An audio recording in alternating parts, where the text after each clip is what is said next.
Magandang araw mga Lods, sa nakaraang episode, agad na sumang-ayon si Kisagari sa magandang nilalang. At dahil doon, biglang natigilan ng babaeng ito nang marinig ang sagot ni Kisagari. Dahil hindi niya inaasahan ang agarang sagot. Subalit, sa isip ni Kisagari, nagkaroon ng maraming kawalan ng katiyakan, at hindi pa niya ito mapagkakatiwalaan. Ngunit salamat sa kanya na ang isang mahinang katulad niya ay nakalaban kay Fenrir. Higit pa rito, nadama ni Kisagari na ang pagtulong sa magandang nilalang ay para din sa kanyang pinakamahusay na interes. So, gusto mong makita ang labas ng mundo. Ngunit kung paano eksakto, wika ni Kisagari. Ngunit hindi na niya natapos pa ang kanyang mga salita, nang bigla siyang nawalan ng malay at direktang bumagsak sa dibdib ng magandang nilalang na ito. Ayon sa babaeng ito, parang naubos ni Kisagari ang kanyang lakas. Ngunit hindi niya siya masisisi. Gayunpaman, may kaunting malay pa si Kisagari. Nagawa pa niyang tanungin ang magandang nilalang kung ano ang pangalan nito. Sa isang iglap, ipinakilala ng babaeng ito ang kanyang sarili bilang si Loki. Bukod dito, sinabi din ni Loki na inaasahan niyang makatrabaho si Kisagari. Makalipas ang isang linggo, nagising si Kisagari ngunit ayon sa kanya, hindi pamilyar ang kisame na nakikita niya. Samantala, biglang napansin ni Kisagari ang nakaupong babae. Kaya agad niya itong tinanong kung sino siya. Magandang kalungkutan, nakalimutan mo na ba ako? Napaka-cold-hearted na lalaki. Wika pa ni Loki. Sa kasalukuyang panahon, tinanong ni Kisagari ang batang babae kung siya ba si Loki-san. Gayunpaman, sinabi lang sa kanya ni Loki na maaari niyang tanggalin ang honorifics o masyadong paggalang at Loki na lang ay ayos na. Samantala, ayon kay Loki, akala niya na sa wakas ay magkakaroon na siya ng pagkakataon na ma-enjoy ang kanyang sarili sa outside world. Ngunit si Kisagari ay nakarete ng buong oras. Dagdag pa niya, lubos siyang ininip ni Kisagari. Sa hindi inaasahan, biglang pamatong si Loki sa ibabaw ni Kisagari. Pagkatapos ay tinanong niya ito kung babawi ba siya sa kanya. Gayunpaman, sinabihan siya ni Kisagari na umalis muna at maaari silang mag-usap pagkatapos nun. Sa puntong ito, tinanong ni Kisagari si Loki tungkol sa kung ano ang nangyari pagkatapos niyang mawalan ng malay. Agad namang sumagot si Loki at sinabing dinala niya ang katawan ni Kisagari at nag-teleport sila sa isang beginner rank dungeon. Samantala, tinanong siya muli ni Kisagari kung paano niya siya dinala sa ospital. Ospital? Oh, yan pala ang tawag sa lugar na ito. Wika pa ni Loki. At ayon sa kanya, iniwan niya ang walang malay na katawan ni Kisagari sa lugar kung saan sila nag-teleport. Sa ganoong paraan, mahahanap siya ng isang dumadaang adventurer. Dinala siya doon ng nakahanap sa kanya. Gayunpaman, tinanong siya ni Kisagari kung bakit hindi siya lumabas hanggang sa sandaling iyon, kung maaari siyang mag-teleport. Ipinaliwanag sa kanya ni Loki na ito ay dahil siya ay isang Diyos. Upang mapanatili ang kanyang tunay na anyo, kailangan niya ng napakaraming mana particles. Dahil ang kaharian na iyon ay may napakababang dami ng mana, siya ay maaaring magpakita lamang ng hindi pa gulang na anyo o ng anyo ng isang bata lamang. Kasunod nito, tinanong ni Loki si Kisagari kung tama ba siya na hindi siya makakapaglakbay ng malaya ng ganoon. Agad namang sumagot si Kisagari at sinabi na sa tingin niya ay hindi. Dagdag pa niya, dadalhin si Loki sa pulisya para sa proteksyon. Sa hindi inaasahan, biglang hinampas ni Loki si Kisagari. Sa kabilang banda, tinanong ni Kisagari si Loki kung bakit niya ito tinulungan. Direkta namang sumagot si Loki at sinabi na ito ay dahil gusto niya ang kanyang kooperasyon. Siya ay magiging, ngunit hindi tinapos ni Loki ang kanyang mga salita at sinabing ese-save nila ang mga detalye para sa ibang pagkakataon. Kaya naman tila naguluhan si Kisagari sa sandaling ito. Bigla-bigla, ginamit ni Loki ang kanyang kapangyarihan para umalis sa lugar. Agad namang nagtanong si Kisagari kung saan siya pupunta. Ayon kay Loki, hindi masama ang ugali niya para manghimasok anumang oras sa pamilya ni Kisagari. Pagkatapos ay nagpaalam ito sa kanya. Sa hindi inaasahang pagkakataon, biglang sumulpat si Mayo sa eksena. At mukhang nag-aalala talaga siya para sa kanyang kuya. Kaya agad itong lumapit sa kanya at niyakap ito ng mahigpit. Isa kang malaking dummy, isang buong linggo kang nakoma. Sambit ni Mayo habang umiiyak. Dagdag pa niya, sinabi pa ng mga doktor na baka hindi na magising si Kisagari. Kaya naman nagulat si Kisagari dahil hindi niya alam na ganoon pala katagal siyang nakatulog. Pagkatapos ay humingi siya ng tawad sa kanyang kapatid na nagdulot sa kanya ng pag-aalala. Gayunpaman, laking tuwa ni Mayo na gising na si Kisagari. Ayon sa kanya, kung iniwan din siya ni Kisagari, siya. Pero hindi man lang siya pinatapos magsalita. Nang sabihin sa kanya ni Kisagari na ayos lang iyon. Sinabi rin nito sa kanya na wala siyang pupuntahan. Bukod dito, ayon kay Kisagari, sila lang ang pamilya ng isa't isa, kung tutuusin. Samantala, sinabi ni Mayo kay Kisagari na kailangan niyang umalis. Pagkatapos ay sinabihan din niya ito na magpahinga lang. Agad namang tumugon si Kisagari at sinabihan ang nakababatang kapatid na huwag masyadong pilitin ang sarili. Sa isang iglap, sinabihan siya ni Mayo na huwag mag-alala dahil ayon sa kanya, maganda na talaga ang pakiramdam niya lately. Jess, abala na siya gaya ng dati. Wika pa ni Kisagari, sa hindi inaasahan. Biglang sumulpat muli si Loki at agad na tinanong si Kisagari kung kapatid niya ba iyon. Agad namang sinabi ni Kisagari na oo. Higit pa rito, sinabi din niya kay Loki na si Mayo na lang ang natitira niyang pamilya. Dagdag pa ni Kisagari, si Mayo ay may sakit mula nang siya ay ipinanganak. Sinabi ng lahat ng mga doktor na walang lunas para sa kanyang kondisyon. Iyon ang dahilan kung bakit siya ay nagsaliksik sa mga piitan o dungeons upang maghanap ng gamot na makakapagpagaling sa lahat ng karamdaman. Ang nakakagulat, biglang humingi ng tawad si Loki kay Kisagari dahil ayon sa kanya, ang sakit na dinadanas ng kanyang kapatid ay hindi maaalis kahit sa gamot pa na iyon. Kaya naman talagang nagulantang si Kisagari sa kanyang narinig. Agad niyang tinanong si Loki kung ano ang ibig niyang sabihin. Ayon kay Loki, ang pinagmulan ng sakit ni Mayo ay malamang na ang sumpa ng dungeons. Kahit na ang sumpa ay talagang nagmumula sa isang kasanayan, upang maging mas tumpak. Gayunpaman, hindi alam ni Loki kung sino ang gumawa nito, ngunit iyon ay gawa ng isa pang mythic rank na katulad niya. Kaagad, tinanong ni Kisagari si Loki kung tama ba siya na kung ang sumpa ay mula sa isang kasanayan, kung gayon ang pagpapabagsak sa Diyos na iyon na nagsumite nito ay siyang sisira sa sumpa. Agad namang sumagot si Loki at sinabi na ito ay tama. Sa hindi inaasahan, sinabi ni Kisagari kay Loki na tatalunan niya ang Diyos na sumumpa sa kanyang kapatid na babae at pagagalinggan niya siya. Kasunod nito, tinanong niya si Loki kung tutulungan ba siya nito. Nang walang kung ano-ano'y, sumagot si Loki at sinabing tutulungan niya siya dahil curious din siya kung sino ang sumumpa sa kapatid niya. Agad namang nagpasalamat si Kisagari kay Loki. Samantala, sinabi ni Loki kay Kisagari na sa desisyong iyon, kailangan na nilang pumasok sa mga piitan o dungeons araw-araw para sa kanyang pagsasanay.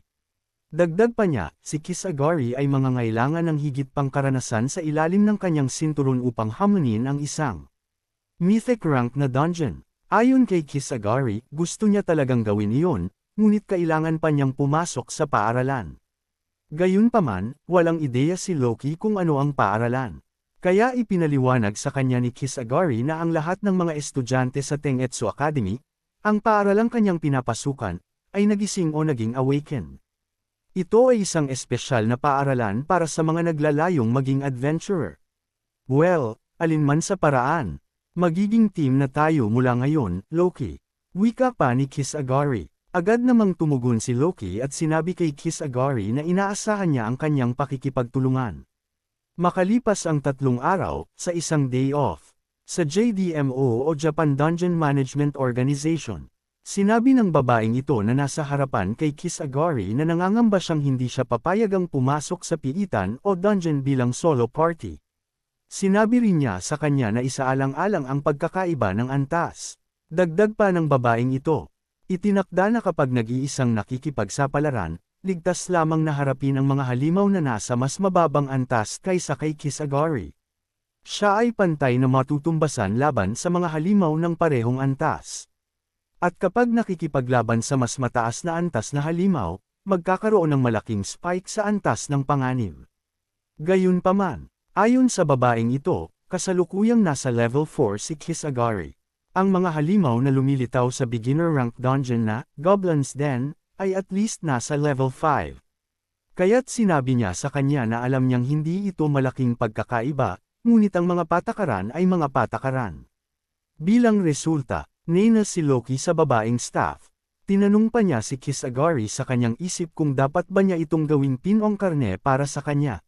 Subalit, sinabihan lang siya ni Kisagari na huwag magsalita ng mga ganyan. Bukod dito, sinabi rin ni Kisagari kay Loki na tandaan na nagpasya silang huwag ipakita sa kanila ang kanyang tunay na D-card. Samantala, sa huling pagpasok ni Kisagari sa isang dungeon, siya ay nasa level 4 pa lang at ang kanyang skill o husay ay ang imitate o ang panggagaya. Nasa file pa rin ng JDMO ang petsang iyon. Naging level 25 na siya mula noon, at iba na ang kanyang kakayahan sa sandaling iyon. Tiyak na magiging sakit sa puwet kapag nalaman nila iyon. Gayunpaman, ayon kay Loki, medyo mapagparaya si Kisagari. Ngunit tinanong niya siya kung tamad lang ba siya. Gayunpaman, inanyayahan lang ni Kisagari si Loki na umalis na dahil ayaw niyang magdulot ng eksena. Subalit sinabi sa kanya ni Loki na masyadong maaga pa para bumalik. Kasunod nito, inutusan niya itong subukang gumamit ng wordplay sa halip. Dahil naisip niya na ang mga resulta ay magiging kawili-wili. Samantala, ang wordplay ay ang kasanayang kinopya ni Kisagari mula kay Loki noon. Ngunit ipinagbabawal na i-activate ang anumang mga kasanayan doon. Subalit gayunpaman, nagpasya pa rin si Kisagari na subukan ito. Pasensya na po. Posible bang mag-isa na pumasok sa isang piitan? Sambit ni Kisagari. Pagkatapos nito, bigla niyang inactivate ang skill na tinatawag na wordplay. At dahil doon, agad naman siyang sinang-ayunan ng babaeng ito. Pagkatapos ay tinanong si Kisagari ng babaeng ito kung maaari ba niyang makita ang kanyang D-card para maproseso niya ang kanyang kahilingan. Pagkalipas ng ilang sandali, tinanong ni Kisagari si Loki kung tama ba siya na hindi nila malalaman na gumamit siya ng isang kasanayan. Kaagad, sinabihan ni Loki si Kisagari na huwag matakot dahil, ayon sa kanya, ang pag-activate ng wordplay ay hindi madedetect ng iba. Dagdag pa niya, iyon ay isang kasanayan ng Diyos. Kaya sa isip ni Kisagari, sa tingin niya ay minaliit niya si Loki. Sa kabilang banda, iniisip ni Loki kung imahinasyon niya lang ba iyon o nakakaramdam lang siya ng kawalang galang. Sa sandaling ito, nakapasok na sina Kisagari at Loki sa tarangkahan ng dungeon, na kumukonekta sa bawat dungeon, at hinahayaan ang isang tao na malayang pumunta at makapunta sa anumang dungeon na gusto niyang bisitahin. Samantala, ayon kay Kisagari, hindi mahalaga kung anong piitan o dungeon ang dapat niyang lupigin o kung anong halimaw ang dapat niyang patayin. Kung ito ay upang mabasag ang sumpa ni Mayo, papatayin niya kahit isang Diyos pa. Sa kasalukuyang panahon, sa Goblins Den F1, tinanong ni Loki si Kisagari kung ano ang eksaktong gagawin nila sa sandaling nasa dungeon sila. Agad namang sumagot si Kisagari at sinabing gusto niyang makita kung hanggang saan ang mararating niya sa sandaling iyon. Sa hindi inaasahang pagkakataon, isang duwende na nasa level 5 ang biglang sumulpot sa harapan nila. Sa isang iglap, sinabi ni Kisagari, na isang level 25 na may kakayahan na copycat, na magsisimula na siya. Sa pamamagitan ng pagsubok sa kanyang lakas laban sa mga nilalang na iyon. Sa isang kisap mata, sinunggaban na ni Kisagari ang halimaw. Sa kabutihang palad, mabilis niyang nagawa, na mapatay ang duwende na ito. Gayunpaman, tinanong ni Loki si Kisagari kung bakit lubos siyang nasisiyahan. Dagdag pa niya, gaya ni Kisagari ngayon, ang mga kalaban na tulad ng mga iyon ay halos hindi isang hamon. At least hayaan mo akong maging masaya, okay? Tugon naman ni Kisagari. At ayon pa sa kanya, iyon ang unang beses na natalo niya ang isang duwende ng mag-isa. Gayunpaman, sinabihan siya ni Loki na level 25 na siya. Siyempre, matatalo niya sila. Samantala, ang dahilan kung bakit tumaas ang antas ni Kisagari ng ganoon kalayo ay dahil binigyan siya ni Loki ng malaking halaga ng mana particles. Salamat ng dahil doon, kaya na niyang talunin ang mga duwende na hindi niya kayang talunin ng mag-isa noon. Nang walang gaanong pawis, kaya naman nagpasalamat si Kisagari kay Loki. Pagkatapos ay sinabi niya sa kanya na siya ay may utang sa kanya. Subalit, ayon kay Loki, sa katunayan, ito ay isang simpleng gawain lamang para sa kanya. Kasunod nito, tinanong ni Loki si Kisagari kung ano ang susunod. Direkta namang sumagot si Kisagari at sinabi na sila ay patuloy na patungo sa mas malalim. Dahil ang layunin nila ay makarating sa silid ng boss ng mga halimaw. Sa puntong ito, habang papunta na sila sa Goblin's Den F5, biglang sinabi ni Loki na sa totoo lang, ang lugar na iyon ay sobrang nakakabagot. Kaya naman tinanong siya ni Kisagari kung may inaasahan ba siyang iba. Sa isang iglap, sinabi ni Loki na malinaw naman. Inaasahan niya ang isang kapana-panabik na labanan na magpapataas ng dugo. Ngunit sa lumalabas, wala sa mga halimaw doon ang matatawag na mga kalaban ni Kisagari. Dagdag pa ni Loki, iyon ay isang seryosong issue. Bigla-bigla sinabi ni Loki kay Kisagari na tingnan iyon, at ayon sa kanya, ang pangunahing puwersa ay idinisenyo upang ipakita ang kanyang sarili. Gayunpaman, ayon kay Kisagari, napakamaraming kalaban. Kaya tinanong niya si Loki kung ibig bang sabihin nun, malapit lang ang silid ng boss ng mga halimaw. Sa isang kisap mata, biglang inatake ni Kisagari ang mga halimaw na ito dahil ayon sa kanya, ang unang makahakbang ay siyang mananalo.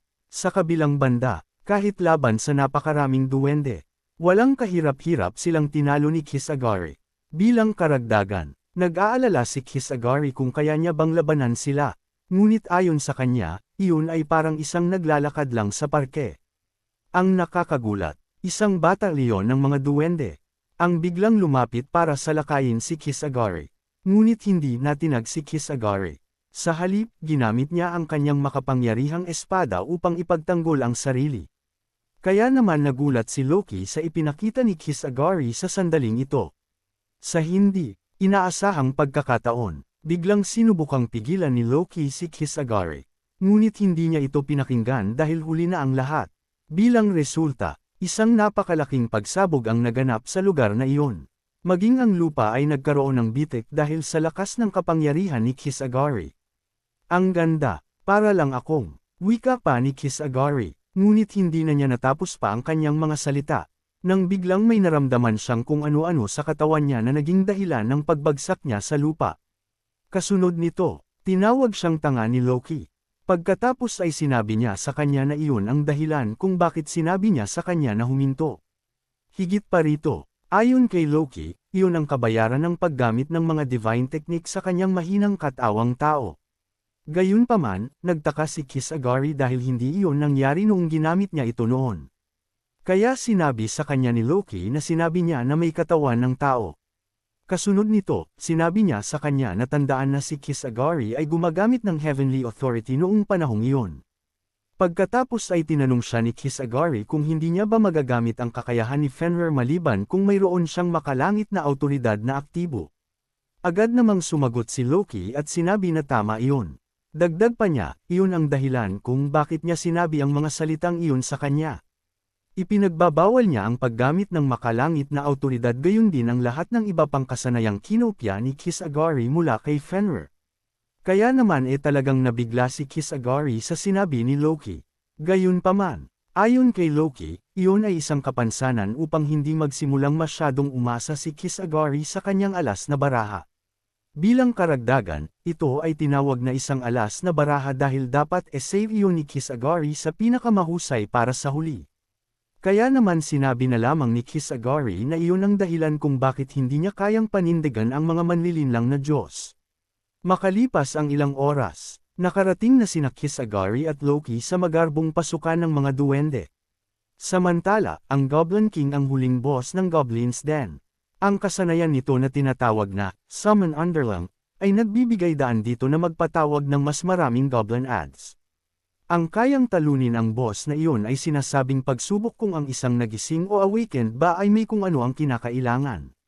Sige, gawin na natin ito. Sambit ni Kisagari. Sa sandaling ito, ayon kay Loki, ang boss ay mukhang lubos na kumpiyansa tungkol sa pagiging isang goblin lamang. Gayunpaman, nagtataka si Kisagari kung bakit. Dahil ayon sa kanya, dapat ay nakaramdam siya ng takot. Ngunit wala man lang siyang nararamdaman. Ang nakakagulat, biglang ginamit ng boss na ito ang kanyang kakayahan para magpatawag pa ng mga duwende. Gayunpaman, ayon kay Kisagari, kumpara kay Fenrir, hindi big deal iyon. Malamang kayanan niya ang kanyang sarili. Ngunit sa hindi inaasahan, nakakagulat na ginamit ni Loki ang kanyang kakayahan para sa duwende na ito at sinabing, sindihan ng apoy ang galit at puot. Kaya bilang resulta, Ang Goblin King at ang mga nasasakupan nito ay naging isang berserk na kalagayan. Agad-agad, tinanong ni Kisagari si Loki kung ano ang kanyang ginawa. Gayunpaman, sinabi lang sa kanya ni Loki na iyon ay pagsubok para sa kanya. Bukod dito, sinabi rin niya sa kanya na gawin ang kanyang makakaya. Kaya naman tila natigilan si Kisagari sa sinabi ni Loki. Ngunit bigla din siyang ngumiti. Kasunod nito, at pagkatapos ay sinabi niya sa kanya na siya ay isang napaka-Spartan na Diyos. Nang walang kung ano-ano'y, nagsimula ng umatake ang mga goblins kay Kisagari. Kaya sa isang iglap, agad ding naghanda si Kisagari para sa counterattack. Sa kabaligtaran, ayon kay Loki, kung hindi kayang talunin ni Kisagari ang mga halimaw na iyon. Nang hindi gumagamit ng kasanayan sa Heavenly Authority, ang kanyang mga inaasam-asam ay hindi rin nararapat na isaalang-alang. Hanggang dito na lang sa ngayon, maraming salamat sa panunood. Sana ay nag-enjoy kayo sa panunood. Kung nais mong magkaroon ng isa pang bahagi ng recap na ito, huwag kalimutan e-like ang video na ito at huwag ding kalimutan na magkomento, mag-share, at mag-subscribe sa aking channel para sa mas marami pang content tulad nito. Hanggang sa susunod na mga kapana-panabik na episode, Column.